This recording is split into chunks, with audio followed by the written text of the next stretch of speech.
একসময় প্যানাসনিক মানেই ছিল আভিজাত্য আর টেকসই প্রযুক্তির নাম। টিভি থেকে শুরু করে রেডিও পর্যন্ত সব জায়গায় রাজত্ব ছিল তাদের। কিন্তু আজ এই সাম্রাজ্য কোথায়? যে কোম্পানি গত 30 বছরে 5 লাখ কর্মী ছাঁটাই করেছে এবং টেসলার মতো কোম্পানিতে তাদের শেয়ার বিক্রি করে দিতে বাধ্য হয়েছে, তাদের এই অবস্থার পেছনে আসল কারণ কি? আজ আমরা জানবো প্যানাসনিকের উত্থান ও পতনের রোমাঞ্চকর কাহিনী। এই গল্পের নায়ক হলো কোনোসুকে মাতসুশিতা। মাত্র 9 বছর বয়সে দারিদ্র্যের কারণে পড়াশোনা ছেড়ে তাকে দোকানে কাজ শুরু করতে হয়েছিল। 1918 সালে নিজের 2 রুমের অ্যাপার্টমেন্টে তিনি সকেট তৈরির কাজ শুরু করেন।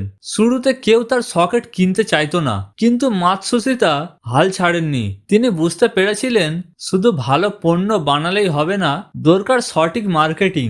এরপর একে একে রেডিও, ব্যাটারি এবং দ্বিতীয় বিশ্বযুদ্ধের পর টিভি ও ওয়াশিং মেশিন নিয়ে এসে তারা বিশ্বকে জয় করে। 1980-র দশকে প্যানাসনিক ছিল প্রযুক্তির অঘোষিত রাজা। 1989 সালে প্রতিষ্ঠাতা মাতসুশিতার মৃত্যু হয়ে যায়, আর এর সাথেই যেন কোম্পানির উদ্ভাবনী চেতনা থমকে যায়। যখন পৃথিবীর ডিজিটাল বিপ্লবের দিকে এগোচ্ছিল, প্যানাসনিক তখন তাদের পুরনো অ্যানালগ সাফল্যের মোহে মগ্ন ছিল। অ্যাপেল যখন আইফোন আনলো বা স্যামসাং যখন দ্রুত এলইডি প্রযুক্তিতে বাজার দখল করলো, প্যানাসনিক তখন অনেক দেরি করে ফেলেছিল। তারা স্মার্টফোন বাজারকে গুরুত্ব দেয়নি এবং টিভি ব্যবসায় অতিরিক্ত বিনিয়োগ করে বড় লোকসানের মুখে পড়ে যায়। সময়ের সাথে তাল মেলাতে না পারাই তাদের কোম্পানি ছিল সবচেয়ে বড় ভুল। আজ প্যানাসনিক ঘুরে দাঁড়ানোর লড়াই করছে ইলেকট্রিক গাড়ির ব্যাটারি এবং সোলার প্যানেলের মাধ্যম দিয়ে। প্যানাসনিকের এই গল্প আমাদের শেখায় যে আপনি অতীতে কত বড় ছিলেন তা বড় কথা নয়, ভবিষ্যতে টিকে থাকতে হলে আপনাকে প্রতিনিয়ত নিজেকে বদলাতে হবে। পরিবর্তনকে ভয় পেলেই